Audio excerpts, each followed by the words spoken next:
Get the Patreon to $10,000 an episode, and I will make an episode every day until we get to episode 666. Well, that won't take. It'll just take 2 years. I'm in like a year and a half. If you can make it $10,000 an episode, and you're all willing to pay it for an episode a day, I'll do it. Yes. I think maybe I love this idea. Listen, that's a lot of money. That's a lot of support for the show. I think would it be worth it in regards to what that might do to our brains if we read one of these stories every day? Well, hold on. So let me do some math Let's here. napkin it So up. we want to do 666 episodes. Yep. So we're at 166 now. So we have 500 episodes to do. 500 episodes to do. Mhm. 500 times 10,000 is $5 million. We'd each have $1.5 million split 3 ways if we did $10,000 an episode for 500 Is this days. too much behind the scenes accounting? I don't know. Well, I mean, I'd get slightly more because I'd be editing, but I feel like if we're doing it every day, we'd have to split. Right. We'd have to split the editing cost. We'd have to go round robin. We would have to round robin. I mean, at this Yeah. point, it would be our jobs and ultimately our retirement plan to just work for 2 years. This is Goosebumps already is the most consistent thing in my career. So let's go. I think it's close. It's a close second for me. Yeah, unfortunately you're up against Continue and Super Try. But this is our 10th year, right? We are approaching our 10th year anniversary, which we'll have to do something despite everything that means. Well, if you want, you can do what we did for Continue, which is just have your 10-year anniversary during a global pandemic. Yeah. And then just not do anything. We'll see if that happens. That really shut down Continue Con 2020. That was a real shame. We had rented the hall. We had paid off all the guys that bring the inflatable rats if you don't hire the union. We didn't hire the union. We just paid the guys off. You just wanted the big rat. You got to have the inflatable rats. The inflatable rat's a fun guy to have. Rizzo, I think his name is. He was your mayor. He was your beloved mayor. Our very beloved mayor. Wait, no, Rizzo the Rat's just the Muppet guy. Never mind. I don't know what the inflatable rat's name is. Scabby. Well, come on, I should have figured that out. Scabby. Who are we talking? What is this? Who's Scabby? You don't know Scabby's if you're aware of union tactics for like shutting down like a scab thing, is they show up with this inflatable rat to non-union jobs. There's a there's in the Wikipedia page, Kevin, there's a inflatable rat in Cambridge, Massachusetts. Holy shit. I don't want to part the curtain, pull back the curtain too much on this, but I think there's more than one Scabby. I hope not. I mean, you think there's just one rat balloon that they take everywhere? I have to believe that the unions are passing that thing around the country. Like Sisterhood of the Traveling Pants. He's like the Stanley Cup of unions. Also, the chances of that inflatable rat being made with union labor are basically zero. That is definitely... That's Scabby's great burden, is he realizes that he is also part of the machine. Every time he pops, he says, "Let me be a warning to you. Let my failures be a warning to non-union work." Well, we got to get that rat for Goosebuds Con, so we can put a red hat on it and have Stinko. Okay, yes, because we are a pro-union podcast. Okay, well, we're pro-union, but maybe we need to like pose ourselves as anti-union, just so they'll bring the rat, and then we put the hat on and we go, "Surprise, we're pro-union." Stinko. Surprise, the Stinko. We're pro-union. Everything's jokes on you. We love this shit. Okay, yeah. I feel like Stinko needs to come back in a big way. Not so much in the books, because I don't think that's a possibility. But well, you never know. Orwell's going to write another 600 books. I guess we can't steal Stinko and for our own purposes. We could have like Stonko. Isn't there a way like Steamboat Willie is now in the public domain? If you just wait, that rat will come around. All right, that's some elf-ass thinking right there. We speed... Yeah, that is. That's the elf way. We speed run to 666 episodes, become millionaires, buy the rights to Stinko. Boom, bingo bango, less than 2 years, we got Stinko content to talk about. Can you imagine RL opening the letter that is from our lawyers requesting purchasing the option to Stinko? And he's like, who's Who's Stinko? And a heavy bar of gold falls onto his crotch, and we laugh. I think RL both hates and thinks about us so much that he would keep trying to jack the price up until we just keep doing episodes and we eventually buy him out. Because, like, he'll do anything to keep Stinko out of our hands because we're so important. He knows we knows it means too much to us. That's why he won't put Stinko in any more books. Why are you withholding from us, RL? RL, we could be friends. Don't make us get the rat, RL, the other rat. Rat L. Stine. Rat lover Stine. Oh, shit. Oh, my God. Do you guys, see that, like, because Mickey Mouse is public domain now, there's, like, all these now original projects? Is he, though? Is he officially? It's just Steamboat Willie. Right. Like, so only a black and white mouse that is taking shipments down the river, I guess, is public domain. And he can wear pants. He can wear pants, because normal Mickey doesn't wear pants. He just has his ding-dong out all the time. And also he can have a girlfriend who looks like him. Okay, guys, ready? Since we're talking about this, he's in the public domain.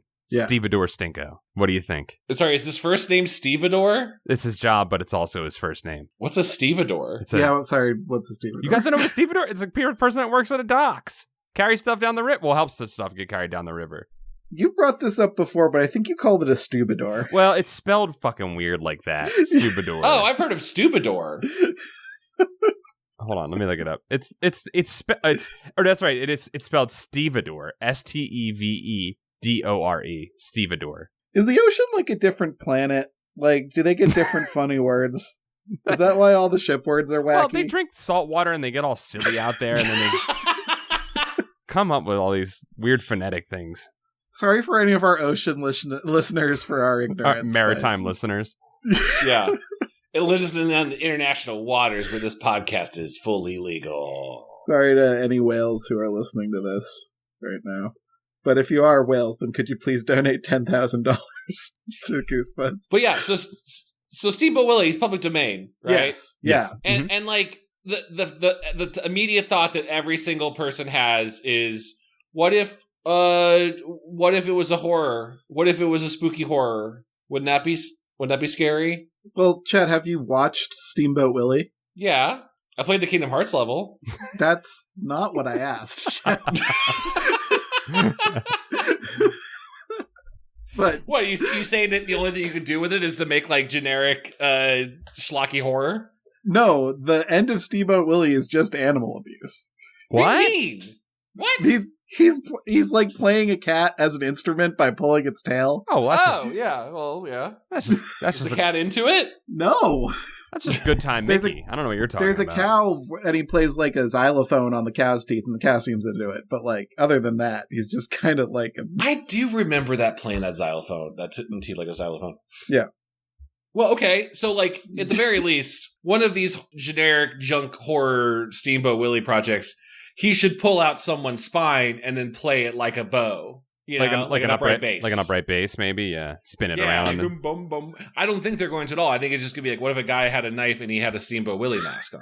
No, that's scary. No, that's scary. That's like that's like that Winnie the Pooh horror that came out.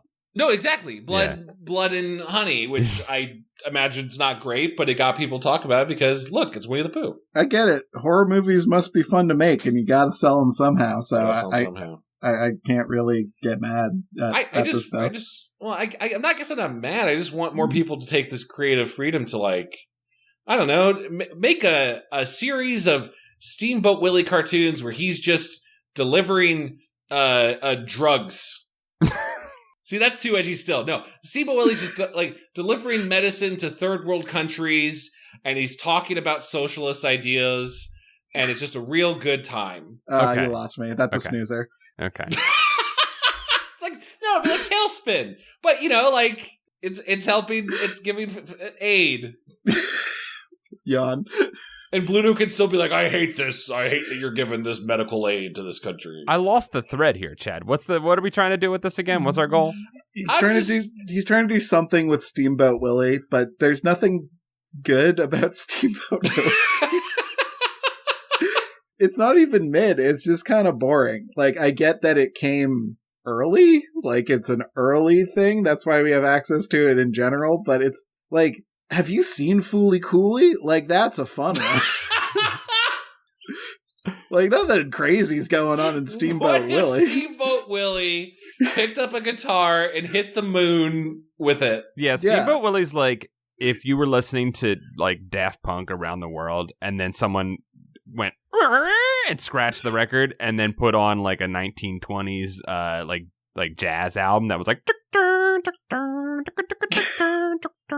and then that's what you're hearing now, and that's what it feels like to go back and watch that. To me. Yeah. That's what it feels like to me. It's just, we've done other things with animation since Steamboat Willie. Yeah, but like, I don't know. I get wanting to dunk on Disney because that is a right and good thing we should do, but I don't know if it's possible to make good art out of just hatred. I think instead of making the Steamboat Willie content, here's my goal. Here's my plan. What's up? Hundreds of thousands of people create copyright infringing content and release it at the same time and force them to be DDoS'd by copyright infringement. Paul, I think you're onto something here because I think that's been bothering me because the fact that Steamboat Willie's in the public domain makes it not very punk to use. Like, we should have more illegal art. Sure. Illegal art's fun as shit. Yeah. Just maybe, I don't know. I feel like most people are just making Steamboat Willie shit because it's SEO friendly right now. I see. I didn't even know this was happening. I'm so off the internet that I don't even know what's going on. In the public domain chat rooms that I'm part of, where we all just eagerly, excitedly wait for something to go public domain. But you've always been into that. You've always been a PD'er. Yeah, it's been pretty quiet since Wizard of Oz. Great Gatsby, and then nothing. Now we got Steamboat Willie. So come on, let's. I think some Virginia Wolf went public domain this year. Oh hell yeah! Do you think we could live? We touched on this a little bit with Stink already. Mm-hmm. Can we please make a promise to each of us right now? This is like sort of a tontine. Okay. What is that? What does that mean? Go tell me. Tontine. It's like that Simpsons episode where like Abe Simpson, they all found those like paintings and they decided to like keep the fortune, and the last one alive gets to keep it. Oh, it's like it's kind of like when you're like, if we're not married at 45, we'll get married. That kind of thing. Yeah, I think tontines are actually illegal. I'm sure we talked about this on Goosebumps before because I used to be obsessed with tontines. Where you like, whoever dies last gets all the money. I guess that's illegal because people kill each other. Can we do like a positive tontine? That doesn't seem like the right way to prevent murders. It feels like just heading it off at the murders is the way to. Yeah, is the way to stop that. But I think just the idea of the tontine just drives people crazy. Uh-huh.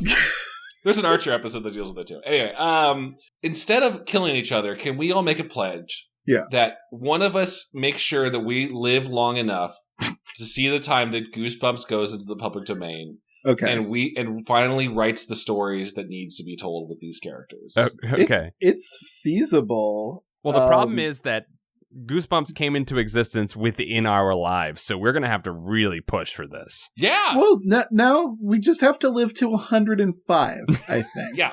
With cybernetics and... but at least like plug your brain into where you just like you're keeping stimulation going and you're in like Second Life 5. You're still living, Paul.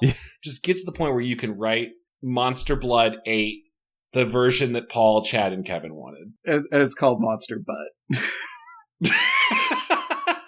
Yes, Kevin. All we simply need to do is find the world of the dead, sail into it, and then hang out there for a couple hundred years, and then come back out. Fucking spoilers. Segue, baby. That's a segue to the book we're reading today. Get us in. Welcome to Goosebuds. We are your podcast hosts. I'm Chad. I'm Paul. I'm Kevin. And we cover the works of R.L. Stine and other YA novels that give them the hard-hitting critique they deserve. Yeah. Today we are covering Goosebumps, Horrorland, The Creep from the Deep. Ooh, so scary. With the biggest lie of a cover that's ever existed. Somehow, in a series predicated on cover lies, this is the most egregious cover lie of the entire series so far. We'll talk about it. It's got an eel. We were promised a giant eel with a Shrek nose. With Shrek nose. Or you could... It's funny that you see Shrek nose, because I saw Alien nose at first, but you're right. It is Shrek. Maybe Snorkel knows as well. Oh, not your Snorkel. Not your Snorkel. Oh, okay. The Snorks. Oh. I'm sorry. The Snorks knows is what I'm saying. Oh, all right. I apologize. I almost thought we had done this one when I started reading it because it starts so similarly to the last installment of the Creep. This is the third in the Deep saga, technically. In that if you're a Deep Trouble 1, Deep Trouble 2, but also up to discussion, this kind of retcons Deep Trouble 2. According to the Deep lore, this one. This one has wiped the table of Deep Trouble 2. It's gone, and it only refers to Deep Trouble 1 within this book. Wasn't there also a Deep Choose Your Own? There was a Deep Trouble Choose Your Own, I believe. Wait, no, but that was not canonical. That was not canonical. Well, nothing. How could it be? Nothing is canonical. I think that wasn't. Was that Dr. Deep though? Like, was that just another aquatic? Don't worry, similar. Don't worry, I'm logged in. I'm finding it. I'm going to have a lot of trouble not retreading like my old jokes from Deep Trouble 2 because I really want to say Billy Deep Williams, and I'm not. You know what? It's still funny. I already said Billy Deep Williams. I think we've said that quite a few times, but it's always good. Deep Trouble 1, Deep Trouble 2, parentheses, Deep Trouble, end parentheses, TV show. Terror Tips, : Well, that's a comic book. That is a Goosebumps graphics, which we got to get into that. And then Creep from the Deep, which came after this. That's the books that Dr. Deep is in. I'm trying to see if Billy or Sheena's in anything else. I could have sworn there was a Choose Your Own Adventure, but I'm not. No, there is that Choose Your Own Adventure with like a guy who looks like the monster from Zat. Do you know Zat? What? Whoa. Chad, what was that? That's not a thing I know. He's just like an old monster movie, and there's a famous scene of him tearing apart like a 7-Eleven. It's a great old monster movie scene. Oh man, I never saw that. That's cool. I'm pretty sure his name is that. Anyway, there's a Goosebumps Choose Your Own Adventure. We are experts of Goosebumps, guys, and of all of the Goosebumps related podcasts, we know all of them so well. So much. I'm not. I can't be expected to remember all of this. Don't put that on me. So there is a Choose Your Own Adventure about an aquatic adventure, but I don't think Deep or these kids are in it. I think you're right. right. The story starts off confusing, though, in that there is barely any mention of the adventure. Early on, just jump ahead. Billy? Not my name. His name is Billy Deep Williams. You fucked it up for me. He is Billy Deep. Well, his name is Billy, or also William. He is Billy Deep William. Or the undersea mutant. Yeah, so that's where I got confused, because the story starts in an interesting way of like, oh, I guess this is an adventure of a little Aquaman, the undersea mutant, and the adventures he's having, fantasizing, fighting a whole cadre of Ninja Turtle type antagonists. There's an electric eel beast and a manta ray, and a turtle that he kills and eats. Yeah.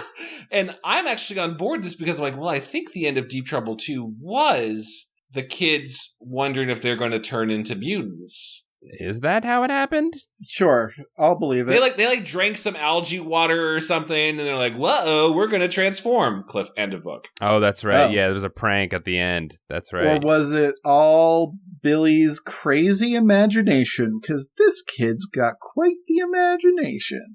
Yeah, it's just Billy's imagination. He was just fantasizing being a little Aquaman. I do have to hand it to this book. It does set up a thing with a payoff. It does. Yeah.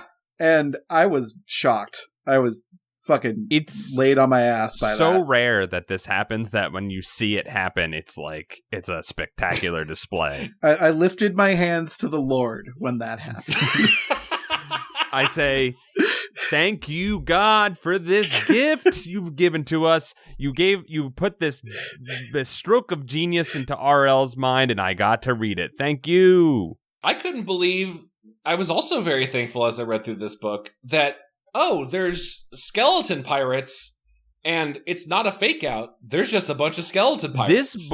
This book is fucking cool. I gotta say, it's not a horror book. There, I would say there are a couple sections that are scary. Now, for me, person scared of the ocean. I think the ocean is very scary. Yeah. So I think the claustrophobia aspect in the beginning of the book scared me a little bit. Yeah. No, especially if we had read this last year when we were all obsessed with. I knew this was coming up. I'm sorry. Well, then I won't say it. No, Chad, I thought it too. I'm with you. I also thought about that. The month or week, however long that was, where we were all obsessed as a culture. We were all of us. Yes, you woke up every day, and I'd race to the radio. I go, Heidi, my love, is the oceanic submarine? Have they found him yet? Are they dead yet? Play the teletape sound. Put the teletape sound in here. Yep. No, but they're hearing a clinking sound. It's maybe them saying something in Morse code. Oh, interesting. Oh, man. Can you believe that their controller was a PlayStation, but not even a PlayStation controller, a Logitech or whatever? That's crazy.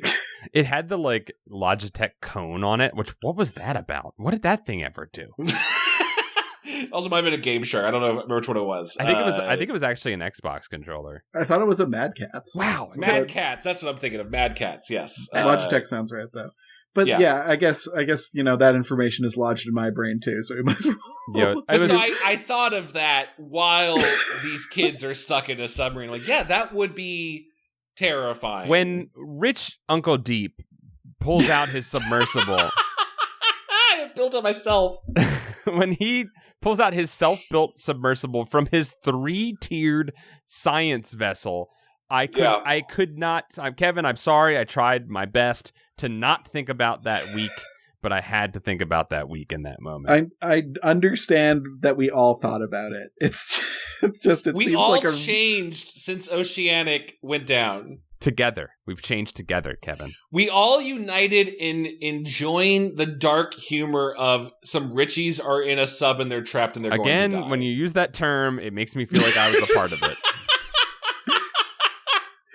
Does anyone wonder who Cassandra is named after? I just think Cassandra was named after Cassandra, the woman that tells you about your doom. What? Without you asking. What? Yeah. Whoa. Yeah. Oh, okay. I thought that. I thought it was like Dr. D's lost love or something like that. What mythological figure are you referencing, Paul? But mythological figure who tells you about your doom is a fucking brilliant. Cassandra, I think, is an actual figure because she's a real person. But I think that was the mythological thing around her. Yes, is that Apollo loved her, gave her future sight, and then she would go around telling people how they were going to die. Basically, I mean, it was a great magic set, so I can see why. It always comes back to the Oceanic for Chad. It always comes back to the magic for Kevin. I don't think Troy existed, so I'm not sure Cassandra was a real person. Did Troy not exist? I thought that was real. No, that movie was real. Sorry, I don't think Troy was a thing. Brad Pitt did that cool move where he jumped in midair and thrust the spear forward, even though he would have had no power from that movement.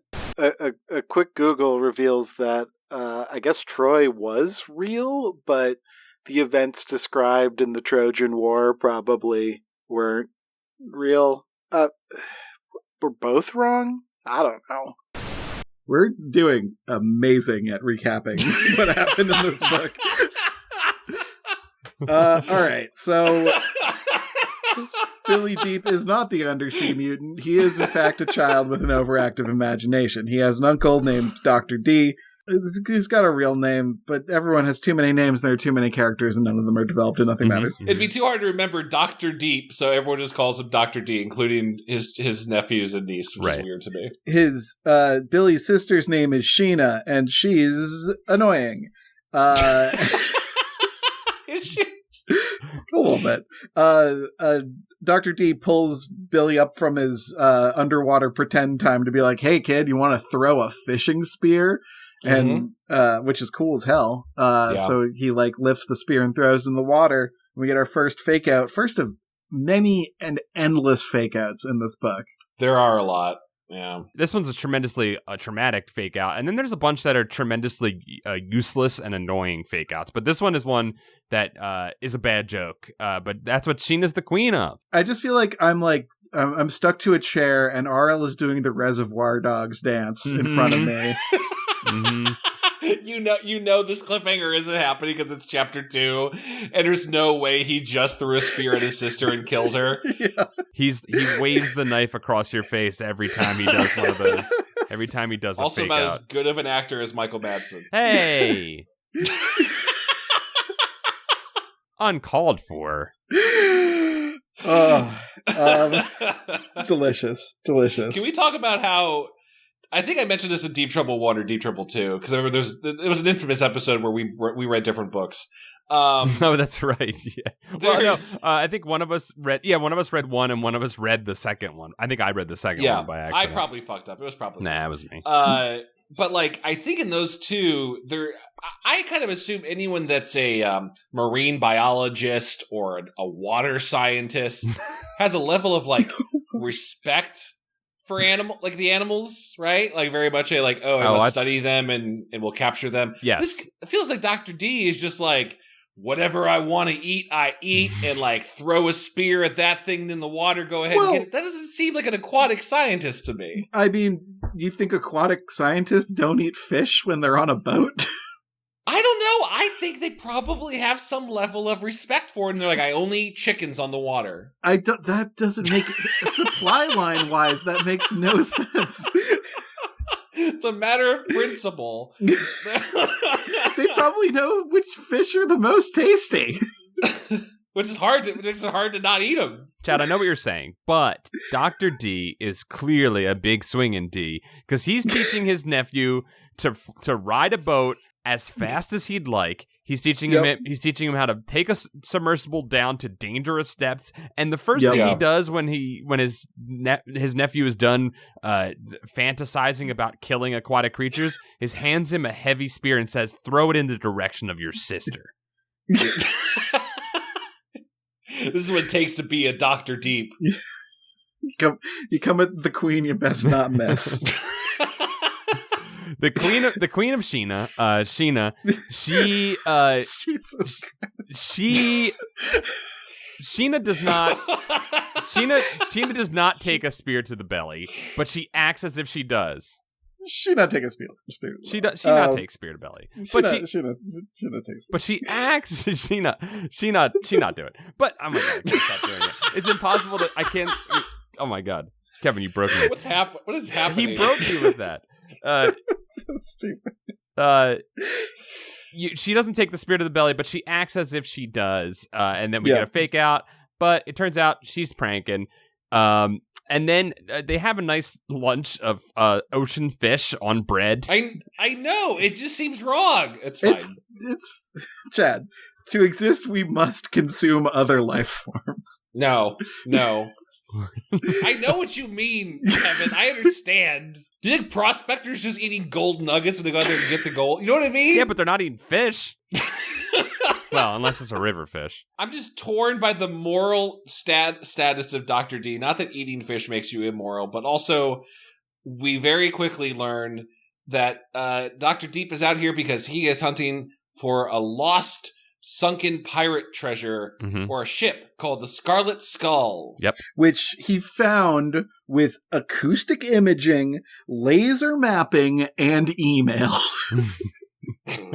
He sent an email to the ship. The ship was like, the shipper actually responded back to it, so he was like, oh, that's where it is. Who are Dr. D's friends who are like, hey, we found this long-lost treasure ship with our very expensive materials. Do you want to do something about it? Because we can't go it's there. It's just there. No one else is going for it. Do you want to come over and get it? Like, we can just sense it. Yeah, but also Dr. D's like, I don't want the treasure. I am an honorable man. Mm-hmm. I just want to discover it and take photos. And he said he'd give the treasure to Dolphin Rescue. Did he really? He did. He said he was going to save all of the lives of the fish that he's eaten in his studies out on the ocean. He's like, I have a blood toll I must pay for every fish I've eaten. Yeah. He was going to invent a de-fishing gun that you point at your tummy and puke up all the fish you ate. Yeah, it's a gun. You put a live fish on and shoot it back into the water. and it heals the hook when it's in their mouth. Yeah. It's like Mercy from Overwatch. It heals you as you shoot it. It's a little bit of Roadhog, a little bit of Mercy. Yeah. Remember what Overwatch? Yeah, I do. But the ship, the Red Skull, belonged to the worst named pirate of all time, Long Ben One Leg. He's long. He's a long guy. Was this during Long Cat time? Was that maybe where you got it from? Yeah, I think RL was in a Long John Silver's and was like, his name's Long Ben One Leg. I think Long RL was having a lull. I think so. I think he was long catting and tacknolling. Dr. Deep says that, they're going to go take his brand new sea vessel that he built and go under the ocean that is like the ground to him because he built. I ignored all the engineers that told me not to do it. I'm going underwater. Whoa. Saying the water is like underground to him gives him kind of dwarf vibes. Mm-hmm. There's Kevin's suddenly coming around like a Dr. Deep. I kind of like it. There's more dwarf vibes in the later part of this book too, Kevin, that we'll get to. Fish is like the moles of the ocean. Yeah, kind of. Deep Diver is the name of the sub. I would say Deep Rock Galactic. I would say crabs are like the moles of the ocean. But I'm going to have to meditate on that. Think about it. I'm going to have to talk to my priest about that. Think about that. First off, I would like to confess that I have been thinking about the ocean, and I know that is a sin. But I walk into the confessional, and the priest is like, Kevin, I really don't want to hear more dwarf facts this time. It's not a sin. It's just I don't have time for this.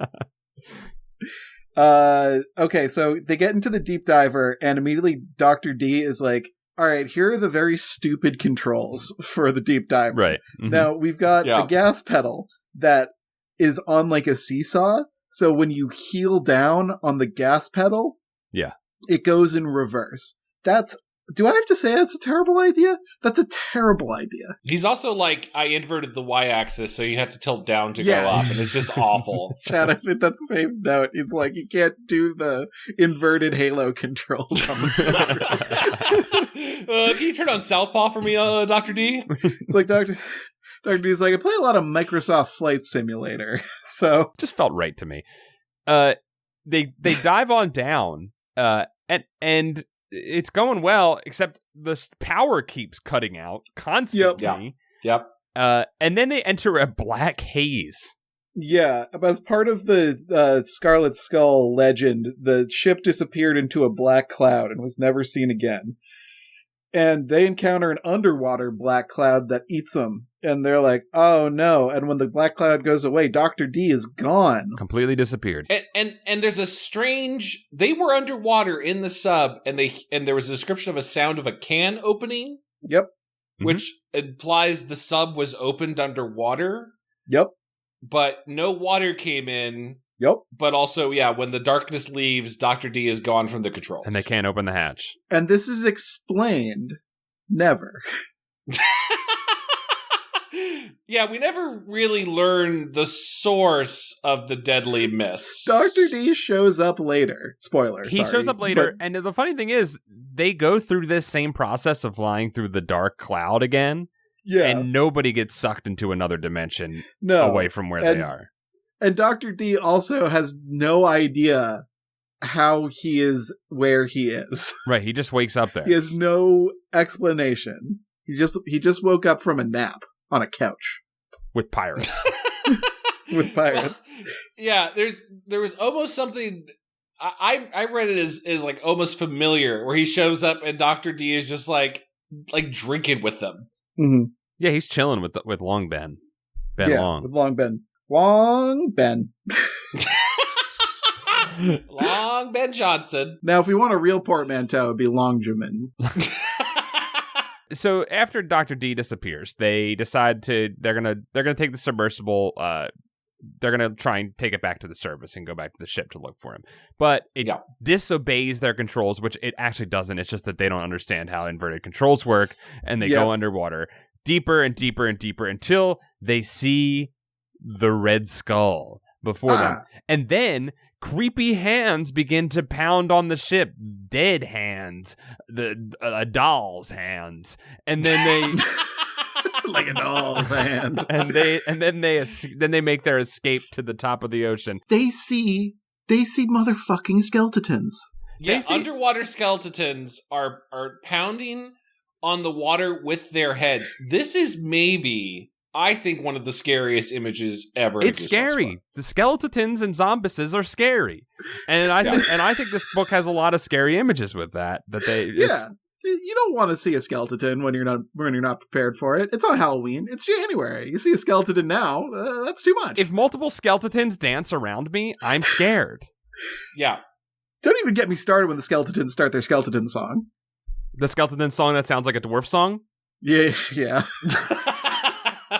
Isn't sea shanties really just dwarven? Sea shanties songs? is pretty dwarfs. Yeah. I had an interesting, because I think the cover so wisely, maybe the wisely did not show us the skeleton pirates. Yeah. Only in that I think we are showing they're very scary. Skeletons are considered by sometimes to be very silly, right? Like, I didn't expect skeletons to still make me laugh, but it's still an old Steamboat Willie cartoon where Mickey opens up and a dancing skeleton and comes out. And I think if you really think about what these skeletons must have been, these aren't like a skeleton. Thank you. A sun bleached bone. This is probably like rotten, waterlogged meat on these motherfuckers. Well, and so after they escape the skeleton assault and they get to the top of the ocean, because we'll talk about this in a second, Chad, they decide to make a swim for it, and they abandon their submersible, which can be used as a ship. I was also like, what the fuck, when they dropped the anchor for that after doing donuts in the submarine for a little while. Sheena's like, it's over there, I can see it. And then she's like, let's just swim. And they're in jeans. Have you ever swam in jeans before? Yeah, it sucks. When mafia members can't get cement, they just put jeans on the guys and then they throw them in the water. That's like worse, almost. Like, that's a worse way to die. Because if you survive, you're going to get jean rash. Yeah, you're going to get some friction there. Mm-hmm. So I don't got that thigh gap. Who does? Kevin, who does? I'm trying. So what they do is they make their way across the water. They land on the island shore. With chapped, bejeaned asses. Did we also mention that Billy, bonks his leg on the car door on his way out? That's right. And he just hits his leg and is like, ow, I broke my leg. And it equates to there's no plot relevance to it at all. He just there is plot relevance. Oh my god, yes, there is. It's our only way tying this to the other books is like, remember when that shark bit me? It's that same leg. It's actually, yes, it is that same leg. And it is, I can't believe I said that wasn't. Please cut. No, you know what? Don't cut that. Leave my stupidity in there. Let the world see. we got to be like J. Kenji Lopez alt. And if we're going to show our cooking, we got to leave the mistakes in. All the mistakes got to be in there. Listen, I thought the Trojan War was real. I thought Stevedore was Stubador. I got all kinds of mistakes, people. I've made a lot of them. I'm on this podcast where I read Goosebumps books. I made a lot of huge mistakes. Made a lot of mistakes, people. Listen, we're not on a podcast because everything went right in our lives. All right? There's a sliding doors for our lives where everything went right and we never did Goosebuds. This is our best. Like, we're doing our best. And goddamn it, it's beautiful that we try. So they abandoned their very expensive submarine that their uncle made. Just let it float to the bottom. The captain is dead. Billy is the new captain now, and he abandoned ship instantly. That's not Captain Protocol. He gets onto he swims ashore despite his leg being injured. They find a stick for him, and he's like, this is a really good stick. And they also find a land pirate, and they're like, oh shit, this land's got pirates on it. And then they get caught in a sand trap. Wait, okay, it's interesting you called it a sand trap, Kevin. Well, it skirts on the very edge of a thing that Kevin does not believe exists. This is a wet pit that is a pit, and they aren't sinking into the pit. They fell into the pit, and there is no more downward motion in the pit. This is also a man-made device. You agree that there are times where sand, you can sink into the sand or the earth and die. This is not sinking, Chad. This is falling into a pit. It's falling with style. This is clearly man-made, and it is talked about that it is man-made. So, if anything, it's refuting the idea of the substance which we shall not name right now until later in the book. Also, spoilers, if you're experiencing this journey organically along with the podcast, we're in the dead world right now, and that's got no fucking rules. Well, the thing is, we don't know that we're in the dead world, though. We are. What are you saying? What do you mean we're in the dead world? You don't the remember? dead world's going to have implications. We'll get to the dead world, Chad, if you don't remember. You might have gone into the dead world for a little bit. All right. We don't know the full effects of dead world being quite yet. Okay. I guess I understand what you're saying. This episode's a mess. So when Billy picks up this driftwood, because he likes to suddenly see everything through the fantasy of being this comic book hero, he's like, oh, this is a weapon. This is something from the Eternals, Marvel's, Disney's Eternals, public domain in 2079. Yeah, here's what's fucked up about me is I actually like this device. I like that he's like in pain and scared and he retreats into the world of imagination. Oh, I loved it too. It's also fucked up because I think we're seeing a picture of RL here. Okay, go on. Interesting. Unpack, please. I can imagine an RL who is creative and nerdy who like falls into the world of imagination when life gets unpredictable and scary. Like, Okay, yeah. I can see that. I can see that being a trajectory leading to a career of writing, mid-tier children's horror. I loved it. I probably would have loved if somehow this escapism that Billy has paid off in the adventure in a way. Like, because I am seeing everything as a comic adventure, I'm either able to get past the fears of these skeleton pirates, or it more works against him, if anything. Yeah. He's more punished for it than rewarded. Chad, I agree with you, but at least there was a literature that was carried along throughout this whole book and we got our requisite one literature. Mm-hmm. He did it. I think that was in his contract for the 2000 or the Horrorland series was to had one literature per book. We learned that the pirates on the surface world here are a combination skeleton Zambazini pirate. Yeah, and that's what I was going to bring that up. The reason I pushed us forward is because here's where we clearly see that these are not just your everyday dry skeletons. These are wet, soppy.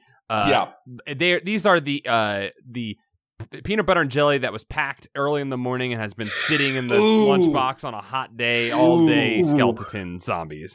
Peanut butter and banana sitting in the past. Like all that. There is like visceral meat and tendon still on these babies. Yes. I'm gonna have to put a fucking content warning for all this sandwich talk at the beginning of this episode. Hot sandwich talk, and not the good kind. The human body in decay is but a Christmas tree for RL to hang his favorite maggots and worms on.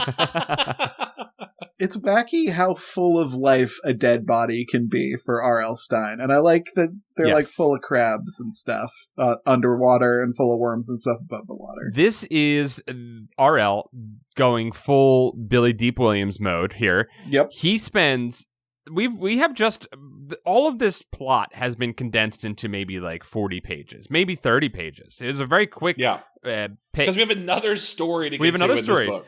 We have a quick pace that we go through to get to this point of them getting to Skeleton Island, and they are there, and then we have. I think, guys, would you say I'm wrong to say that there are 20 pages of skeleton goofs that just happen? Some goofs are beyond like human invention and like inch into the divine, I'd say. The goofs are aplenty. The skeletons are dropping parts. They're kicking parts. They're flinging parts. They're stepping on their own eyeballs when they're trying to pick their eyeballs up. It's all the best and most repetitive parts of the Pirates of the Caribbean movies. I feel like RL, if this came out before the Pirates of the Caribbean movies, it couldn't have possibly. It did not. Before. It certainly didn't come out before the Pirates of the Caribbean ride. Oh my gosh, Pirates of the Caribbean before 2008. That makes me feel so. I think it happened right before. I think it was like 2006 or so. This was in the zeitgeist. Pirates with eyeballs and everything falling off. Wow, the first one was 2003. Good golly. So this was maybe inspired by Pirates of the Caribbean. Quite possible. Yeah. But we do get to meet Long Jim and Ben One Leg. We do get to meet Long Ben, and Long Ben wants what's his, and he's captured Dr. D, and he shoves him against a tree, and he says, "I like to watch a man bounce." which is really fucking hornily charged. Yeah. And also, you're finding out what that one leg is, and it's not the one you thought. Oh, yeah, baby. Hornily charged. Like he all but says, I like to watch that D bounce. I know. I like to watch that D and that B bounce. Do we ever find out, like, Dr. D's, I sicked my smoke monster from Lost on you all, and that's what kidnapped Dr. D? No idea. Nothing. We never reveal. They say, Dr. D, how did you get here? And he says, I don't know. I don't think Dr. D is restrained or anything either. I think he just kind of likes Long Ben, you know? Like, I think they complete each other a little I think bit. So. I think there's like a our flag means death kind of thing starting to go on. Nice. With. There's certainly a chemistry. And here's the thing. Like, not only is Dr. D a bad communicator, but Long Ben is a pretty terrible communicator too, because he keeps saying, give me what I want, and then not saying exactly what he wants. Like, people are guessing constantly. What do you want, man? And did anyone else immediately say the crutch? Oh, did anyone absolutely. else go crutch? Oh, without a doubt. I didn't see that coming at all. No? No, I think because I focused on the Eternals reference to it. I was like, yeah, I don't know. It's a little driftwood here. Maybe he'll use it to hit someone over the head with it later, but it is not his leg, because why would a pirate care so much? But this is where the sublime genius of R.L. Stine kicks in, Mhm. because Mhm. as I try to cinema sins RL for this, How dare you? here's the thing. I was like, how would we be expected to know the crutch that Billy Deep, the child, is using to support himself? Yes. Would also be a crutch for Long Ben? Like, how would that be a thing? Is Long Ben the same size as a child? No. Long Ben is an enormously fucking tall pirate, and that crutch for a child is his whole ass leg. I mean, so it tracks. It's why I also didn't think about it, because I was like, yeah, I mean, a leg has a joint in the middle, so that wouldn't work well. But as a peg leg doesn't, though. Like a pirate peg leg doesn't. I misinterpreted the book this whole time and thought he wanted his literal human leg, and that Billy had been. We're jumping ahead to the reveal that that's what actually Long Ben actually wants. Right. His leg. Right. I thought when he said that he meant not my wooden peg leg, but my real leg. You've been walking around with my ripped apart, dismembered limb. It's been stuck on your jacket. Yeah. And then they run. They just run. Do they just run? They have hijinks. They get chased. They get chased by pirates. Right before they get chased, there's a cool skeleton dance around them with very scary music.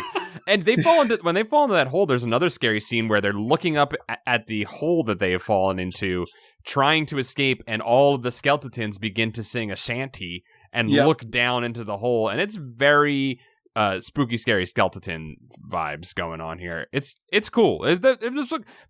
There might have been a lot of ridiculous, overplayed jokes of bodies falling apart, but there were also some scary moments in this. I got to give the props there. There's also a moment where we meet the two best characters in all of fiction, Roger and Goldie. Roger and Goldie, the gun boys. Yeah, as Billy and Sheena are running from the pirates, they run smack dab into this island is just packed with people. Yep. 2 human photographers who are also here today of all days. And they're here just to take pictures of the same wreckage. They also don't want the treasure. 2 normal human dudes who are super normal and wearing polo shirts and not a threat. They're just cool guys. 2 regular cool guys who pick skeleton men up above their heads and then slam them down on rocks to kill them. Just like totally like WWE style fucking skeleton slams going on. Did you guys get annoyed of the many fake outs in this book? I do like this book. There's so many fake outs. This is a good book. I like this book, but there are so many ones where like I really didn't care about who Roger or Goldie were. It's just kind of a weird coincidence they were there. And then immediately, well, I know Kevin said these are best characters ever in fiction, so I'm sorry to say that. Would I lie to you about that, Chad? Did you miss the part where they bump Knuckles after suplexing 2 skeletons? I also wrote down touched Knuckles, Kevin, because I guess fist bump wasn't in the vernacular at this point. No, it hadn't entered the public domain yet. Oh, I see. I was just really bummed out that within a few pages of meeting these characters, we have a chapter end with, and then the pirates caught up to us, and they sliced off Roger and Goldie's heads. Chapter break. No, they didn't. I just saw it. No, come on. Just, let's kill some people. They're pirates. It was so sick when they got their heads cut off in my head, like the way I saw it, and then it wasn't sick a page later. It sucked so bad. But then you get the suplex, guys. I know we want to see some decapitations happening, but just think of the sound of of two skeletons simultaneously being picked up by their hips and then thrown on a flat rock. Sound like a bunch of pieces of bamboo falling all over the place. I was thinking, you ever see videos, especially wrestler, where they break those fluorescent tubes over each other's backs? Yeah. Yep. Feels good when you hear it. I feel like that would be what it's like to smash a skeleton. Yes. Almost airy and effervescent, but yet also satisfying somehow. Divine. You might as well have cut off their heads, though, because what we will find out in a few chapters. I know. Well, let's not skip ahead to that, because I do want to say that RL was dangerously close to a hat trick of awesome stuff happening. Yeah. Goal number 1. Billy catches a snake by the bite on the leg that he's using as a stick, and then flings the snake, and it smashes somewhere, and we hear it. Then, second cool-ass thing that happens, but then we learn as a fake-out, beheading almost happens. Double beheading, in fact. And then third cool-ass thing, skeleton body slams. Can you imagine if those 3 things had all actually happened within 5 pages of each other?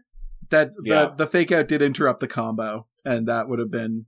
It would have been too interesting. Just that would have been the problem, Kevin. You're right. Too interesting. That's what Scholastic said. It also would have been very funny to introduce 2 characters suddenly who are just also there and then immediately kill them. Chop their heads off. And I like that Roger and Goldie say that they're going to give the treasure to, quote, the government. They say these oceans belong to the government, and we would not steal from the government. Don't ask which waters these are in. Yeah. Incredible. This is Skeleton Land. This is Skeleton Place.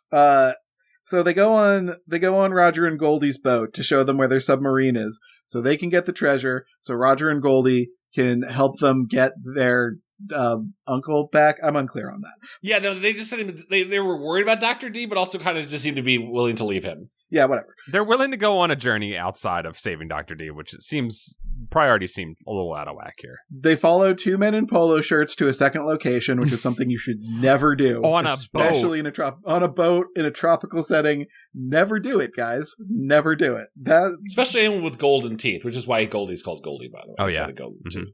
A polo shirt is a flag. I'm sorry. Some of you look very dapper in them, but it's a flag. How did they get those? Oh, no, they did say how they got those. It's stupid. Never mind. Sorry. No, it's even crazier than you know, Chad. It's wild. We're going to get there. It's even more fucked up than you think it is, because you don't know about Dead World. It's I know. We don't even know we're in Dead World. We're so Dead World that we don't even know we're Dead World. Chad doesn't even know about Dead World because his own mental immune system is trying to block out the phrase Dead Zone. Okay, so they get on the boat, and Roger and Goldie go and get the treasure underwater, and while they're just farting around on the boat doing their tech decks, they discover so many guns. They discover more guns. Oh my God. They discover more guns than these 2 men have hands for. They also, I loved the finding the gun scene, because at first it's open a bag and then 2 small guns jump out. And he was like, oh, that's interesting.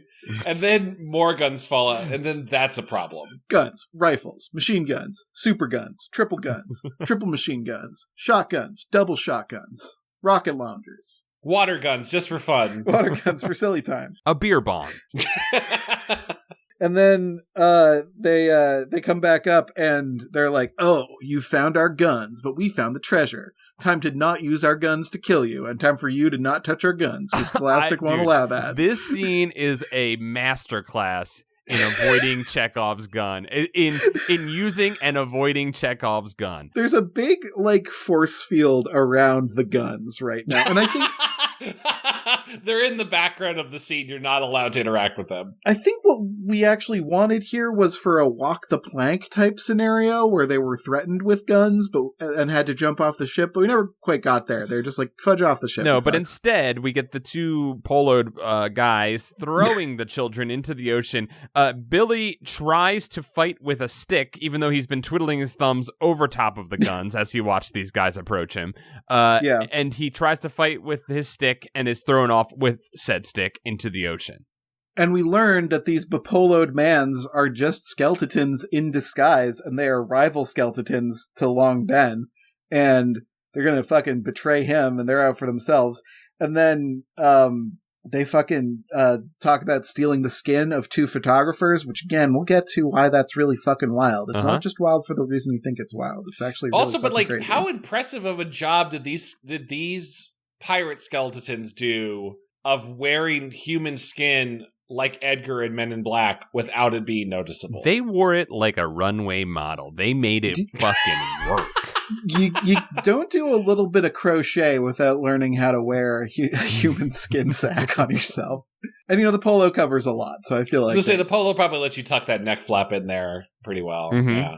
So how do they take them out? I can't remember how these kids They open the treasure and an Ark of the Covenant. Oh, that's right. The Ark of the Covenant moment. Billy and Sheena have nothing to do to stop these antagonists. It's just their own greed. I guess like Indiana Jones also. Indiana Jones really only knew to look away. But Billy and Sheena don't even have to do that. It's just, we didn't touch the Red Skull, so we don't get eviscerated. They watch them touch the Red Skull, and then their heads pop off. And that's something they have to live with for the rest of their lives. The boat is then bumped by a giant 3-story science boat. I just love that this massive 3-story yacht pulls up and no one saw it coming, and it bumps into the little dinghy that they're Masterful sailing. Can we backpedal for just a second to talk more about the Scarlet Red Skull? Sure. So the treasure that killed Goldie and Roger, is Long Ben One Leg's treasure. Yes, right. And it seems like the prized jewel of it is a glowing crystal skull, but not the Indiana Jones ancient aliens type crystal skull. I believe it is a treasure chest with a crimson skull adhered to the top of it that chomps your hand. Okay, yeah. So it also bit. Yeah, it also bit. It did a bite. So but the ship of the pirates is also the Scarlet Skull. Yes. Mm-hmm. So I guess it's just worth acknowledging, I think, that Long Ben One Leg really likes thematically tying everything in his ship together. He likes to pimp his ride. Yeah. I think it's weird that the ship, what is it called? The Scarlet Skull? The Scarlet Skull. And then also there was a Scarlet Skull on this treasure chest that magic bites people. Okay, but if the ship, the Scarlet Skull, because Long Ben appears on the Scarlet Skull, right? Like the Scarlet Skull comes to menace the Cassandra. Is that what happens? Or do they go to land? They go to land. They go to land. Yeah, they go to land. Yeah. Okay, never mind. All right, so they go to land and they're like, "Hey, give us our uncle back, dickweed." And he's like, "Give me what's mine, but this time specifically, I want my leg back." That's right. You've been walking around with my leg. And they're like, "Oh, ha ha ha! Here you go. Give us our uncle." And he's like, "No, I'm a fucking pirate." Can I just reiterate that these kids just rolled back up on these skeletons and they had a bag of guns they could have brought with them? Dude, yeah, that would have been sick. Just like, I'm not really into gun stuff, but like just blowing away some skeletons with some assault rifles would be pretty cool. Yeah, I'm into catharsis. And what is a gun but a catharsis machine? Yeah, but I guess kids mowing down a bunch of adults who wronged them is probably not a good idea for a scholastic book. So is getting on a boat with two poloed men, but it's true. Lots of bad decisions already happened. Can't edit it all out. I want to clarify for you, Kevin, because you were beating yourself up for being wrong. I believe the Scarlet Skull ship does rise from the depths. Oh my god, it does. I'm sorry. Yeah, we had seen it. They had crashed the sub into it originally when it was sunken. And then after Roger and Goldie fall perception check and touch the chest and die, it is the Scarlet Skull, I guess just because it is time to do so, it rises. And that is what Captain Ben and Dr. D are on. Yeah, it does chase. Oh, they're on the ship when this happens? Yeah. He's gone full Davy Jones at this point. I don't know why the ship rose when it did. Maybe that was mentioned. Wow, I read this earlier today, and I forgot that that's exactly what happened. Wow. Because I know I pictured this final showdown with Billy, like, hucking the spear at Long Ben from a ship to a ship. It's on the high seas, which makes it even more impressive of a throw.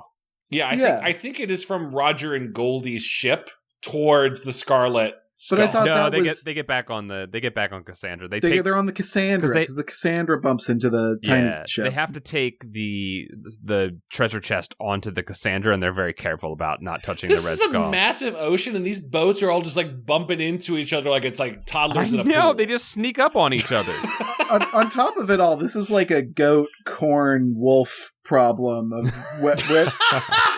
where's the chest, where's the pirate, where's the uncle, where's the leg.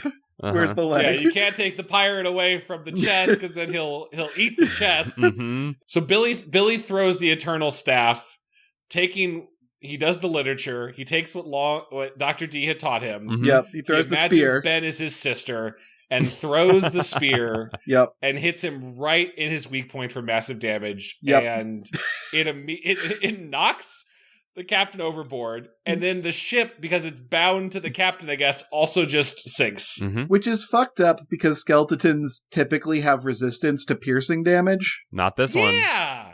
You need bludgeoning damage. Especially high-level skeletons. That was the hubris of these skeletons for trying to keep their skin on them. Dr. D should have instead, in the beginning of the book, been teaching Billy how to club seals. He should have been teaching him the 3 types of damage. Piercing, slicing, and smashing. Those are the 3 types of damage, and he needs to know how to apply them. Smashing. Yeah. That way he could have brought the Eternal Staff down on Captain and shattered him that way. Mm-hmm. Even fucking better. Even fucking better. He's saying to himself, balance, aim, power. That's his mantra. He's remembering the teachings of of Dr. D. And I feel like in the cinematic eye of my mind, I can see Dr. D mouthing the words balance, aim, power. And when he says balance, he swings a sword. When he says aim, he stabs a spear. And when he says power, he smashes with a smasher.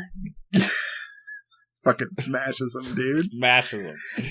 And then and then Dr. D closes his eyes and says, I trust you, Billy, you're ready. and then he fucking skewers the captain. Billy has the best moment of his entire life, which is one-shotting an entire pirate ship. Blam.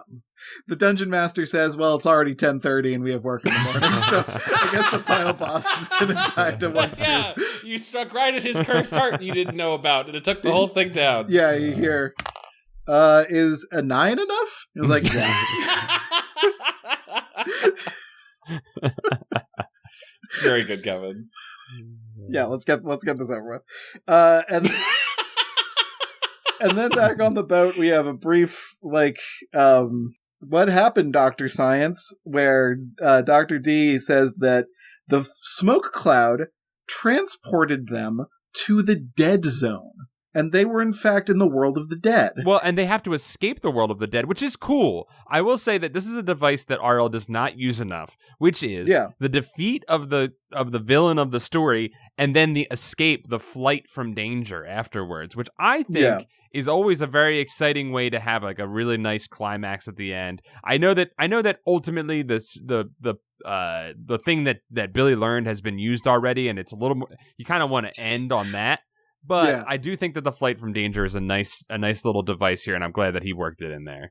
And they do escape from the dead world. Yeah. Well, we have a cliffhanger ending. I completely had blocked out the dead world, to be honest.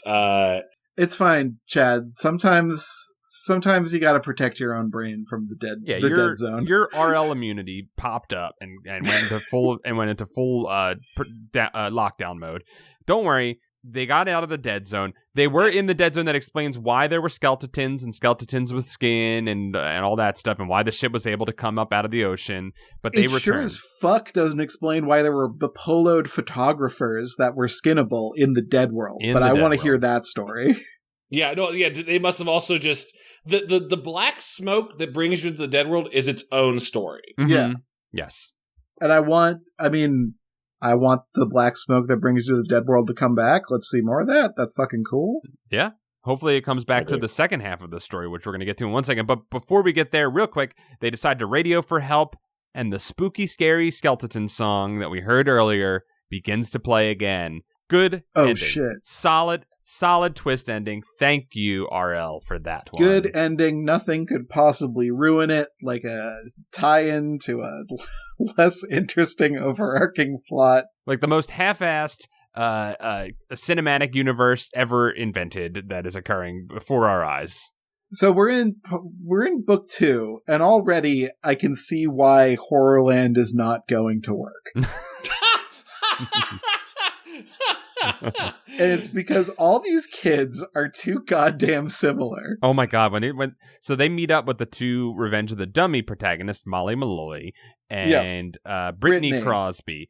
And I automatically forgot who everybody was, and we have two more regular old name kids hanging out with them, and then we throw in a third kid for good measure in this one. And a fifth kid. I'm sorry. A fifth kid. The last kid we meet in this, we don't know yet because he is not until the next Horrorland book. Monster Blood for Breakfast, which has a cool looking cover. You know how superheroes have like colorful costumes and like maybe some sort of like power that's their shtick, like a feature, or maybe they have like a story or like traits. Yeah. You can't just put a bunch of fucking random kids that have no traits and they're all at the end of their arc is the other thing. Yeah. They all have nothing more to accomplish in life. That's I think what's interesting about this is it requires a reset of what happened in their past book. I don't recall. It's been several months since we read the last Horrorland. I thought about this while we were reading, Chad. In Revenge of the Dummy, they do. I remember making a note.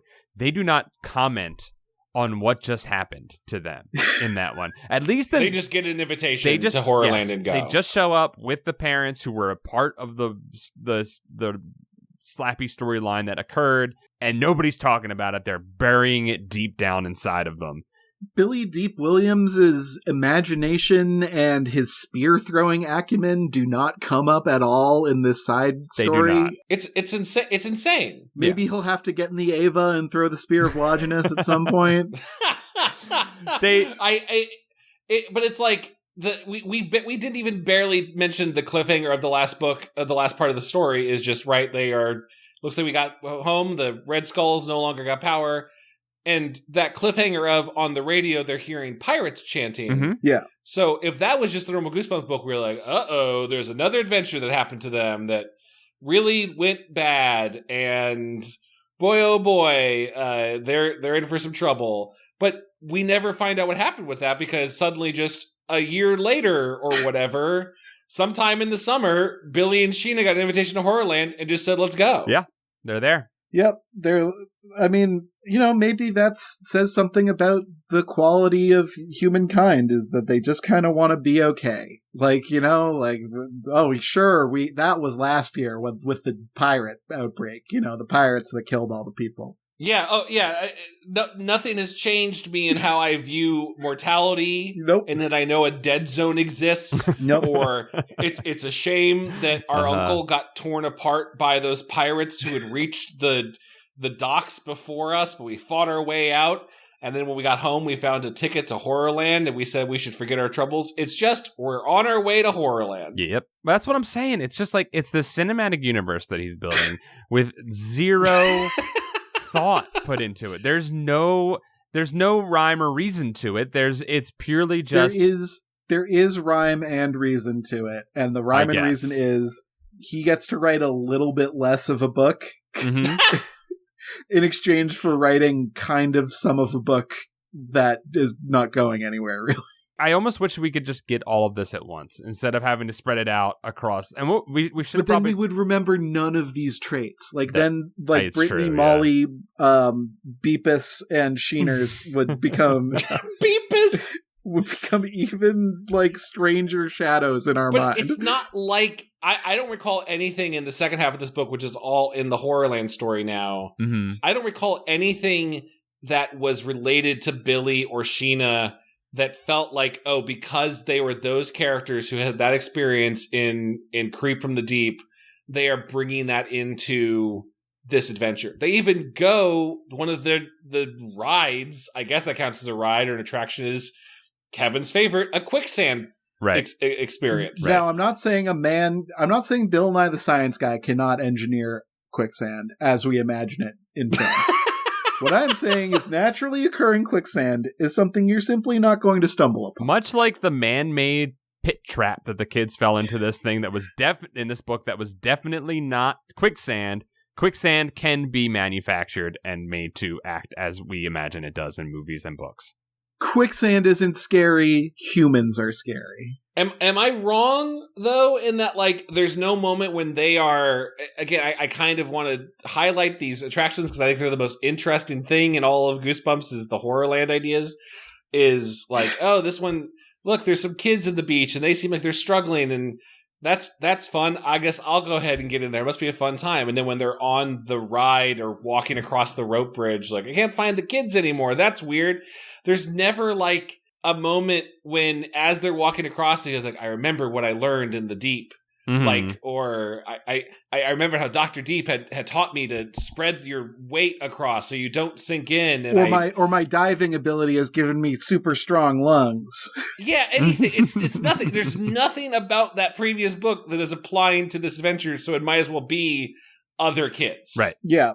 Sheena has completely different traits. She's boy crazy now. Like, but the other thing that I hate to say, because Chad, you seem to like the Horrorland concept a lot. I think this Horrorland shit is as tired as the fake outs. Damn.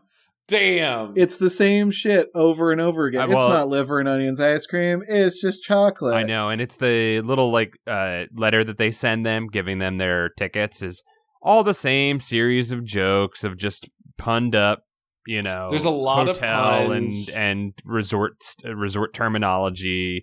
And it gets it just gets played after a while. It's played out. Can I defend? I might regret saying this because I know we're only a couple books into Horrorland. Okay. Yeah. What I think I like about Horrorland as a concept, and it falls away as soon as you start to think about what the infrastructure and the logic of this place is. Mm-hmm. Yes. And based off the first book, I guess this park mostly still exists as a way to get footage for a reality show. Yes. Yeah. I think that's still canon to this place. We simply have to operate under that assumption. Yes. We have to. And some social commentary there. Okay. A little bit. But there's some, at least in the first couple Horrorland books, and now it's feeling less and less. I got the assumption that kids are dying at this place. Doesn't seem that way. Sure doesn't seem that way. If you went on the Doom slide, you would actually, there are kids on the Doom slide who are falling forever. But now it seems more often, and our characters we follow to Horrorland were the lucky ones who survived. They are the ones who ran through the Takeshi's Castle maze and never hit a wall. They went through doors every time. That metaphor makes sense. The special ones. Yeah, I love Takeshi's Castle. Yeah, they got super lucky and they never ran into a fake door. And now I'm like, it seems like every kid who comes here actually survives and no one actually dies because the sand trap thing is, oh, we're sinking. I'm going to choke down here. Oh, no, actually, it's just a trick water slide. I had a fun little ride there at the end and all the kids are here. So no one's dying. Mm-hmm. But is it a dying? Is it a bad place? Or are you just not in on the joke? Is it bad? And in the books, they're like, yeah. In like the previous Horrorland entries, it's like, yes, Horrorland is a bad place. But now they're like, it's not bad. They're just playing pranks. Although there are cops, and if you cheat, they'll arrest you. There are cops, and if you have the weird credit card thing. Yeah, let's talk about the gray card. That's really the only. Besides the quicksand thing, which is just another ride. They do see a boy playing games, and he's tapping a gray plastic card on the side of the game each time he plays it, and every time he does it, he wins. And even though they've watched this occur 3 times, Billy simply cannot put together what is happening. I did not understand if this was a credit card, if this was like a Dave & Buster's power card. if this was a magic Yu-Gi-Oh card. If this was a card captor Sakura like Clow card, like yeah, exactly. I couldn't tell what it described until they tried it. He also uses it to open a door. I'm assuming like a credit card. Yeah, I don't know what's happening or why it's illegal. But a kid is winning all of these games because he has a great card, and he says a horror gave it to him. Yeah, and perhaps part of La Resistance. Mm-hmm. That would be interesting. I think secret there is resistance in Horrorland. I think there is a La Resistance. Yeah, it seems like there's a La Resistance because I think it's been so long since we read that first one, but I do remember there being a La Resistance in that as well. I completely see that'd be great. Or they're unionizing and they bring up a big old monster rat to the gates of Horrorland, that would be and they're sick. like, "Pay your workers." And they say there's a big P on the card, but the rest of the name is scratched out, so it's obviously Puff Daddy. Is there a famous P character that I'm not thinking of? Slap. Puslappy? It's just the middle part of the word. The middle of his name. One P Slap. remains. Yep. One P remains. And that's just kind of like, oh, but also this kid is Matt Daniels, and you don't know who he is yet, but you will next book. You will know the name Matt Daniels. Matt Daniels. Bold of them to assume that I will read and care about the next book. Both of them to name somebody Matt Daniels and make me feel anything. You find it scary that the last big fright of the book is not a horror. It's not an attraction. It's not the playpen, which it's a fake out. It's a multi-week fake out. It is. Well, I don't know. It's like, oh, we see. Oh, there's Brittany and Molly. They're trapped in a coffee shop. Like, I read that. Was that just like someone locked the door and they got stuck in there? Well, the last fake out is actually I'm invisible. Right. When they look in the mirror, Sheena's gone invisible, which I assume will. One of these next Horrorland books will do a Let's Get Invisible callback or something. I'm not invisible. It was just a house of mirrors.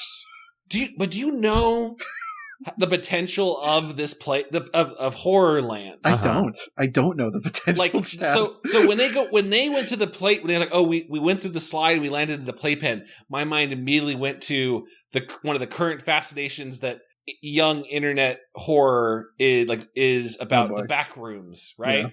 And like the back rooms, you guys know what the back rooms is? No.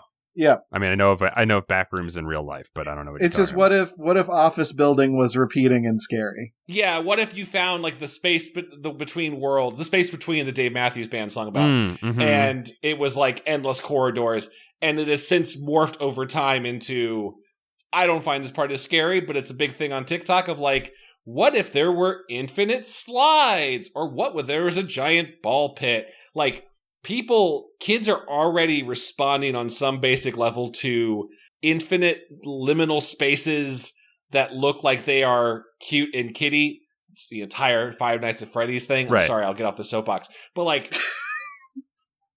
just saying, RL was on to something accidentally with Horrorland. Yeah, and as soon as to the playpen, I'm like, oh, there's gonna be like something evil in the ball pit. There'll be like a snake in the ball pit, and they have to watch out. No, there's nothing. Chad, saying that RL was on to an internet trend that I personally could not give less of a shit about kids love it, Kevin. It does not endear me to your cause. I dare both of you. I'm going to send you guys some Backrooms compilation videos. All right, let's see them. And just guys in hazmat suits exploring back rooms, and then like, let's get on this slide. Oh, there's a string man coming at me. Whoa! And let me guess, there's a massive shared universe, and they're all connected, so they don't have to tell a story that's pleasing. They just have to tell one that's connected to enough stories that you forget that it's doing anything. I am someone who was trying to make a living as a storyteller, and I went down a rabbit hole today about Skibbity Toilet. Oh, I saw that. You sent that over. I knew we couldn't make it through. I knew we couldn't do it. It was a stupid meme, but now there's like a horror lore to Skibbity Toilet because kids latched onto it. They needed a narrative. And they're like, well, in the third Skibbity Toilet video, the silly face singing Skibbity Toilet is on a tank, which means there's an evil empire. Like, that is literally how the meme is coming first and the lore is coming second. in a way that is inspiring and frustrating, Kevin. Well, R.L. Stine already started this decades ago, so you're behind the times. R.L. was a trailblazer. Chad, I will say the kids did not need whatever the fuck that thing you said was, but they also, they someone super needed a paycheck. And it's also a techno dance remix of the Nelly Furtado song from 2004. Chad, like that when Nelly Furtado and Timbaland were doing stuff, and the kids don't know that, and that's making me feel old. Chad, there's a whole world out there, like there's a whole back rooms. No, there's just this one life we get. And that's a buds. Will we find out what happens to these kids next time? Yes, because we are going to keep reading these Horrorland books. Oh my god, there's another 20 of them.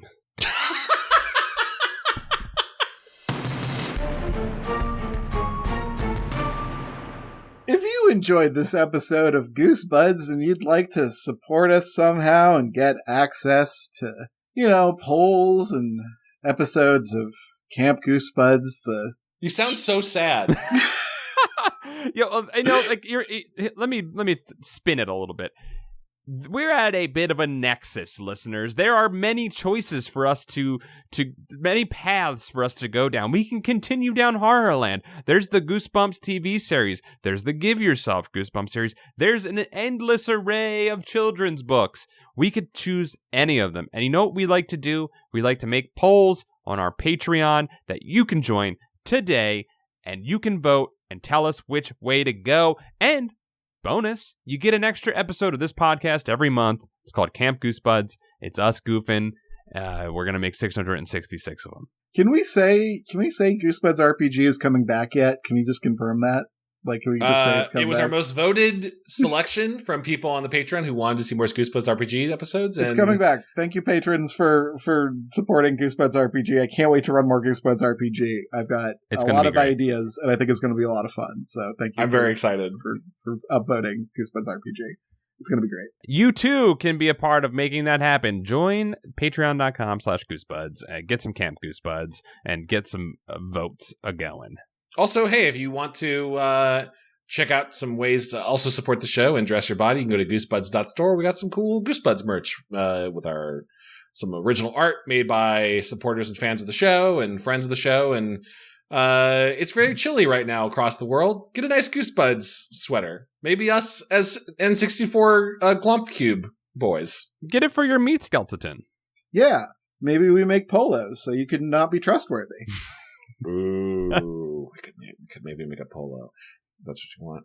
Anyway, I think this has been a buds, like you said. Anything else y'all want to check out? I would tell people Star Trek Prodigy is back on the air, boys. Show I worked on as a producer and writer is on Netflix now, and you can check it out. Watch it soon. Netflix cares if you watch stuff in the first couple weeks. Go watch it, please. Watch. It's good. Thank you. I seriously love it. Yeah. Oh, thanks, man. I just want to plug really quick. Watch the curling episode on Continue. It's such a descent into madness. It taught me more about people and behavior than perhaps any video on YouTube. It was beautiful, and I learned about curling. And if you like that episode, there's a second episode where we just do more curling, so you can double down on the curling if you'd like. Oh shit, that's the Nagano Winter Olympics one. Yeah, we right? just went and played another game and just did the curling mode for the whole time. Fantastic. Yeah, I love curling month. Curling Fortnite, baby. Otherwise, Paul, Kevin, anything else you want people to Kevin, you said continue. Paul, I said continue. Else? That's all I can say. That's all I wanted to say. Give KevinMoney.com also for his amazing stuff in Space Kings. Please. Just say the word skeleton a bunch. It's real fun. Thank you all for being on this wonderful journey with us. Excited to celebrate this 10th year with you all. Until next time. Bye-bye. Bye. Bye-bye.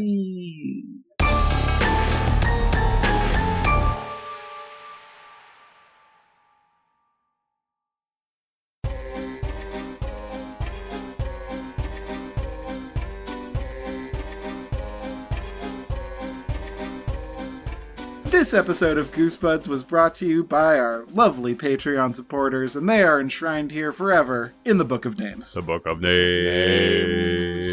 We'd like to thank Stefan Jive Turkey Kuwabara, Hollis Hornbeak, Low Belly Hate Me, Nathan Dolezal, Mike Lanteri, Mickey C, Michael McDowell, Hey Josh Robb, Cameron Murphy Audio, Buddy Morrill, Mel Dipson, Ailcade, Afsheen, Dango Twists, Zenticles, Stealth Bates, Robert Moon, Brian Wells, Cha-cha, Jason Crooker Babam, Miguel Pardo Ding, John Keaty, Clay Castle, Calf, The Juggalobalists, Rite Aid sucks and is committing fraud. I don't know if that's true, but I'll look it up later. Tell us more. We need to dig into this. I believe it, right? Rite Aid sucks. Gregory D. Warren, Cody Redfield, Bradford Coulter, Aiden prays that ice worshippers get fat stacks. Yeah. Boo. Jar Jar But Slicks. you don't want fat stacks? We worship the ice dying. I kind of want some fat stacks, though, so I might flip. Yeah, you know Paul, what? Can you at least put aside your dogma for like a month just to get some Yeah. fat stacks? I have no standards. I will totally throw all of my beliefs out the window for fat stacks. Chosen One, Leviathan, Up and Champ, Jonas Engman, the John D. and Catherine T. MacArthur Foundation. Carl. I Chad Sad Dog in the background. I can move Archie. No, I just he's imagine fine. he's sitting in the middle of the rug looking at you. He's just pacing in the circle. He's just not happy with the bed he has right now. I thought I was playing a recorder, like a sad song on the recorder. Just woo. Playing through hot crust buns. Anthony Mulberry, Yanni Markovina, Elusive Koala. Christian Von Skeever, Brooke X, Jesus Christ. Jeremy Lowe, Brian Hobgood, Zach Connor. Patreon _donator, comma, yo. Joe Spooky Digital Ghost Tierney. You guys keep doing the books while I move my sad dog. Leave this all in the record. Sorry. Tom Whittam, I'm just going to sit on your name for a little bit and hang out while we wait for a sad dog to be removed from I'm not the room. speed time. Lord Oh, Cornwallis. shit. All right, well, I guess it's me again. Andrew Jadzik is deciding between Poor Things or Godzilla -1 as his movie of the year. That's good. That's good Great choices. matchup. I like that a lot. Murphy P. Carson Birkenbean. Tevin Ticklebean, hidden in the trees outside Ice Church with egg sock. Egg Sock? I'm scared. What does Egg Sock do? You don't want to get beaten with that egg sock. You're gonna get whiplash. It's like a one crazy. shot. It's a one shot, a one use item. 999. Or you can it's 999 and then 1 damage from there on out. one damage applies sticky. I'm back. Where are we? Sean Minogue. Rushy Glenn. You get to wiggle it, Chad. Wiggle it! Yeah. Back. Luke LaFountain. Matt McClellan. Chip Handsome, Alicia Grafe. Tanya Turtle. Juan Jalapena, Timothy Misudulakis. Reinfected. Keith Halcrow, Clay McCarty. Parker Lee. Ham_boat, The Crow Fans, but seasonal. Sarah Kemp. Raymond Hernandez, Matthew Sutton. Jonas Blotterman. John Barber, Jeff Coffey. Pour me a cup of him. Kelsey Kinnaman. Yeah, add a little Kelsey Kinnaman to that Jeff Coffey. Sorry to put you guys together if you don't know each other. It's just, We're not shipping you, we we're promise. not shipping you, but just like if you fused into a cinnamon coffee, that'd be pretty cool. Russell Kasberg will officiate your wedding, though. Xavier Jimenez Castillo. Castillo? Scottie Pippen, Chris Putrekas. Flemily. Tobias Clark, Dungeon Kappa. Alex Moon. The Robotic Dog. Zach Weir, Paul Grasso. Limp Duck. Joe Regular Name Scott, Ice Ascendant Hamster. Rise. Meet Virginia. Luke Noodles, Zambambino. Hugh Bolin. Estamena, Lord of Paul's Pants. Chris Spooky Jim Shorts and a 4XL T-shirt Stiffy Nelson. I think that t-shirt Stiffy got bigger. That's a Good for long- you, man. It's a long streak. Kieran McNamara, Diet Soda. Lamb. Nathan Remick, Jackie Ledoux. Coleman Laguza. Need More Kimchi, That name lives rent-free in my head. I think about it all the time. A pair of Scots. Lee Wood. Reed Steubendiek, Levi Kidder. Getting frisky in the lobster biscuit. That is regional to me. David Gray, Matthew Brettado. Joey Evans. Bryce Diuri, Paul, I'm still in your van. Are you aware that there's a living doll in your bedroom closet? That's Mr. Bad Boy. Milo. Carewice Gamgee. Jonas Enevoldsen. Cameron Hansen. Boney. A wild, swaggy YOLO Squire appears. Some of Chad's bird friends chirp happily at Canadian Ghoul. That's some good millet. Chirp, chirp, chirp. Joe Gorman. Burger's overturned cup boiling. Free the entity. Yes. Perhaps if there was some cash incentive to free the entity. The Deadly Bulb. Tacky Tammy. Nicholas Maloney. Generally depressing. Andre Villanueva. Tiffany Lee. Eric Horwitz. Ben Bohan. Thomas Chances. Mutant Astronaut. Lucretia McEvil. Henry Torbear. Bonerguard Epsilon Hamilton, aka Hambone, host of Radio Bonaire. Anthony made a funny name. Please laugh. Please laugh. Ha ha! I'm gonna laugh like RuPaul does in Drag Race. Adam Knapp. Germ Juice. Calamity Carl. Nick Johnson. Logan Derby. Chick. Brad Schmelzer. Callum, Mr. Misfire West. Skullatorin. Mandy Nasty. Yoplin. Ryan Carroll. Jeremy Bowser. Philip Reynolds. Megan McCormick Mason. Ninja Bread Men. Nate Bit G. Mr. Unimportant wishes you a fine Slinksmas with your loved ones. I had a great Slinksmas. Thank you. I didn't have one thing come out of my stocking. Baz Gerritsen. Scott Wable. Ryan R. Davis. Hellodicus Frenchland. Oh, Aaron Lord. Oh, Aaron Lord. Rocco. Oh my, Aaron Lord. Oh my. Oh May Gal, Bay Gal, aka Omegle Bagel, aka George, aka Josh. Oh man, Josh, I get like motion sick from that one. Dr. Chalk. Oh, going a little shorter there, Dr. Chuck. F-Dog. Robot Arena. Llama Lad. Greg Musto. SSJ Trogdor. Sprinkle Buns. Hi, first time, long time. Allie Rhodes. Hilda B. Mike Spaghetti Jones. Ollie _Suts. My Cart. Kate the Great. Red Baron makes delicious pizza. Me and Pauly Shore watched Twin Peaks on a Skype call and he did not get it. Expected. That's Skype's fault, really, if anything. Skype dropped that. Gulliver. Cassandra Harris. Soggy Newspapers. John W. Dakota Kemp. Chris Kulik. This next name is my favorite. Kira and Brian are big fans. Big Nick Lane. Saturn Video. Blake Cabin. Dan Antonio. Kiwi of Lerv. Serial Killer X. Farah. Ernie.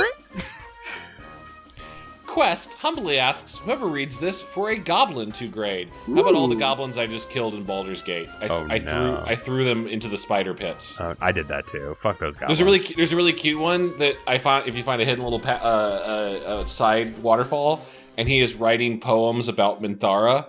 I think his name's like Craglor or something. Find out whatever he is and grade him. Into the cave with him. Jesse. Into the cave, and then throw him into the cave. Kit Bush. Cole Gleason. Chris Curto. Sarah Sin. Michael Malloy. Maybe related to Molly Malloy. Joe for the Moon. Jesse Boggs. Dennis Wright. Cameron Ganzevald. Rat IRL. Kai O'Neill. Matt Scepter. Greg Gervasi, aka Vizen. Goon Cahoots dipped in some dumb as shit sauce. Delicious. I called it when Nick Murphy called it. Tonight at 11. I really want to know what the recipe for dumb as shit sauce is, because I do want some wings. I think it's like an aioli in my mind. In my mind, it's honey mustard and like chocolate sauce or something. Ooh. In my mind, it's just fancy sauce with just ketchup and mayo with whiskey in it. Turns you dumb as shit. That's good. B. Anthony Rodriguez. Wunderskin. Tan your hide. S. Just a alpaca queens. Jeff Big Baby and his wife, not a big baby. Brody Danza. Anthony Stoker. Taraku, the thing that goes doink in the anime. Doink. Wonderskin feels like real skin. Max de la Fontanelle. Ooh, squishy. Dog lips _ Kojoyin. Always sounds filthy for some reason. I don't know what it is. Spencer Y. Robert Holden. Hurt, aka Cyberbully. Blue Gunge. I think we shoved that in Robotnik's mouth in the last episode. Tolene McFoot. Ooh, Blarbin. Yeah, you got this. Marvin. Bjarndir. Huh. Greb Comics pledges his Sunbeam sword to the wisest wizard. You decide. Well, Paul's always getting staffs pledged to him, so I feel like Paul's probably the caster among us. I did come up Yeah. with dumb as shit sauce, too. Yeah, true. he did invent it. Came up Dumb with as shit sauce screams ranged DPS. Hold on, guys. So I gotta go. We can't go into the raid yet. I gotta make my dumb as shit sauce for inside. You got to prepare all your materials. Yeah. The DM's really particular about that. Yeah, he's got to sauce up before the fight. Starship-9. Logan Gilgus. Chris's casa contains 5 canines. Phosphoratu. This is a great one. Problem Child 2 on DVD. I loved Problem Child. Great movie. That's a great one. Problem Child 2 is a fucked up movie, too, if I remember correctly. Yeah. Kumquat Behavior Podcast. I want to know. Canadian Ghoul gives scritches and millet to some of Chad's bird friends. R.I.P. Kyle McVeigh exploded at the climax of the future while trying to just say something. Poor guy, just trying to say something. I know, Kyle. I should tell him I'm sorry he died. Let him know he exploded. It's melodies. Nice, dude. Elodie. Angelo Edward Longton Santone. Clint Deerking. Wait, right? Yeah, Clint Deerking. Yeah. Agents Miskatonic. Nail 7. Caleb Snyder, Grand Master of Spells and Enchantments, pledges his wizard staff and ancient tome to Paul, who has the Sun Sword because he is the wisest, and he came up with dumb as shit sauce. Only the wisest can come up with dumb as shit sauce. Including the name for it. Lumo Nuva. Brian Yadath. Oh my god, I'm a tall glass of dumb bitch juice. Nowhere, Lucas. Brian Sterow. Ben Floyus Sayer. How do you say that? Nope. Moving on. Gumblegore. CL Stine, formerly CL Reagan. I see you in the Discord, CL Stine. Wow. Justin always has been Justin. Yeah, Bob Cabbage, see? Number 1 Gnome. Jolly old Jules. John Farrington. Jaybird. Ryan Coyle. Hope it's the kid I grew up with. Taylor finally caught up. Space Kings when Garofalo. Oh boy. Thanks. Space Kings not space. Thank you. Yes. But Kevin, when Garofalo? When Garofalo. You got Gene Garofalo? Is this how you're announcing it? Yeah, star of Mystery Men. Gene Garofalo. Yeah, she's coming on the podcast. Garofalo when? God, that'd be sick. That would be Matt cool. Noah. MC Wright. Daniel Hirschberger. And welcome to the Book of Names, Quinn. And Nintendo 60 jorts, you're in here forever now. Ka-chunk. Thank you all so very much. We love you. Thank you for the support. We love you. Rat guy, tell your rat friends. I know you got a lot of them. Bye, buddy. Bye. Bye.